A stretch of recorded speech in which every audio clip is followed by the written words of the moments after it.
तर राज्यामध्ये या सगळ्या पार्श्वभूमीवर आज एक महत्त्वाची घडामोड घडणार आहे राजकीय वर्तुळामध्ये। ती म्हणजे आज कॅबिनेटची बैठक आहे, म्हणजेच मंत्रिमंडळाची बैठक आहे। दुपारी 12 वाजता मंत्रिमंडळाची बैठक होणार आहे। राज्यातल्या सर्व पूरस्थितीचा आढावा या बैठकीमध्ये घेतला जाणार आहे। हेक्टरी मदतीची घोषणा करण्याची शक्यता आहे। शेतकऱ्यांना मोठी मदत जाहीर होईल अशी एक अपेक्षा आहे आणि त्या दृष्टीने आज कॅबिनेटच्या बैठकीमध्ये नेमकं काय काय होतं आहे हे बघणं अत्यंत महत्त्वाचं आहे। खरं तर दोन कॅबिनेटच्या बैठकीमध्ये अनेक मंत्री शेतकऱ्याच्या बांधावर गेले होते, शेतकऱ्यांच्या व्यथा पाहिला, काय नेमकी परिस्थिती आहे ते समक्ष डोळ्यांनी पाहिलेलं आहे।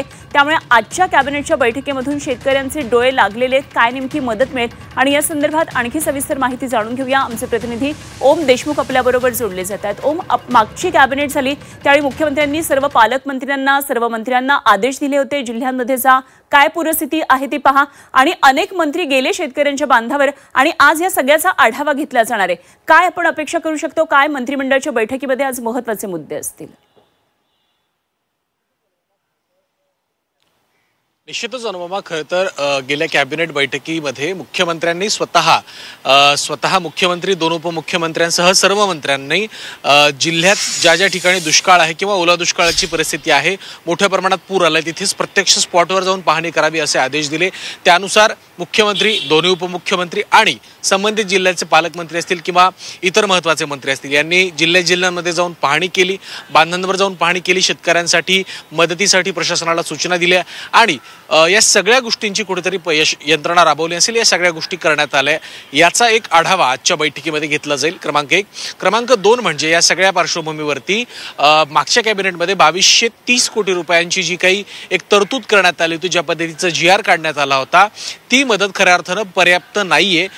ती घोषित जरी करण्यात आली असली तरी सुद्धा ती मदत पुरेशी नाहीये, हे आता ग्राउंड रियालिटीतून स्पष्ट झालेलं आहे। त्यामुळे राज्य सरकारकडनं या संदर्भात आणखीन काही मदत जाहीर केली जाऊ शकते का, आणखीन काही मदत पोहोचवली जाऊ शकते का, हा सुद्धा एक महत्त्वाचा मुद्दा आहे। आता आपण जसं नमूद केलं की 1500 कोटी रुपये हे जमा झालेले आहेत आणि त्याचं कुठेतरी जी काही त्याचं काही वाटप असेल किंवा त्याची जी काही पुढची प्रक्रिया असेल ती राबवली जाते।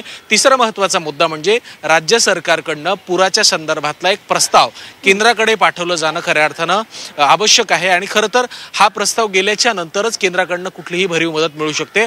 आपण पाहिलं असेल की मुख्यमंत्र्यांनी पंतप्रधान नरेंद्र मोदी यांची भेट घेतली, जवळपास 1 तास दोन नेत्यांमध्ये चर्चा झाली, राज्यातल्या पुराचा आढावा त्यांना देण्यात आला आणि एकंदर राज्याला कशा पद्धतीची मदत अपेक्षित असल्याची एक मागणी सुद्धा मुख्यमंत्र्यांकडनं करण्यात आली। पण प्रक्रिया तपासली तर प्रक्रियेमध्ये राज्याकडनं एक प्रस्ताव खऱ्या अर्थानं पुराच्या स्थितीचा जाणं अपेक्षित आहे।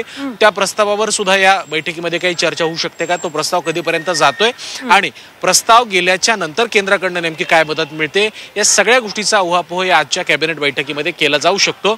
खऱ्या अर्थानं तीनही पक्षाचे नेते, मुख्यमंत्री, दोन्ही उपमुख्यमंत्री, मंत्री हे सगळे बांधावर जाऊन आलेले आहेत। विरोधी पक्ष सुद्धा या संदर्भात सातत्यानं भूमिका मांडतोय। त्यामुळे अंतिमतः राज्य सरकारच्या या आजच्या कॅबिनेट बैठकीमध्ये शेतकरी प्रश्नावरती नेमके काय निर्णय घेतले जातात, खऱ्या अर्थानं समूळ जी पिकं होती ती नष्ट झालेली आहेत आणि पुढील काही वर्ष जमिनीचा जो मातीचा थर आहे तो सुद्धा तिथे पुन्हा एकदा नव्याने सेट होण्यासाठी काही वर्ष लागणार आहेत। त्यामुळे तुटपुंजी मदत करणं खरं तर ह्या ठिकाणी पर्याप्त नाहीये। त्यामुळे भरीव मदत, भरीव आणि महत्त्वाचे काही निर्णय या बैठकीमध्ये घेतले जात आहेत का, कारण सगळ्या मंत्र्यांनी जाऊन आढावा घेतलाय। त्यानंतर खऱ्या अर्थानं ग्राउंड रियालिटी जी आहे, जे भीषण वास्तव आहे ते सुद्धा प्रशासनाच्या लक्षात आलेले आहे। त्यामुळे अशी अपेक्षा आहे की सरकारकडनं काही महत्त्वाचे निर्णय घेतले जातील। आणि दुसरा महत्त्वाचा मुद्दा म्हणजे केंद्राच्या मदती संदर्भात सुद्धा आजच्या बैठकीमध्ये काही प्रमाणात हालचाली होऊ शकतात। अगदी ओम, धन्यवाद दिलेल्या सगळ्या सविस्तर तपशिलांसाठी आणि त्याचबरोबर शेतकऱ्यांची परिस्थिती जी आपण आता विशालकडून ऐकली,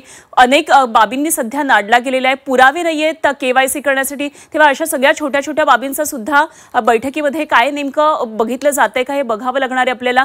धन्यवाद दिलेल्या सगळ्या सविस्तर माहितीसाठी ओम, आणि जरूर आपल्याकडून अपडेट जाणून घेत राहू। ओम देशमुख आमचे प्रतिनिधी आपल्याबरोबर होते।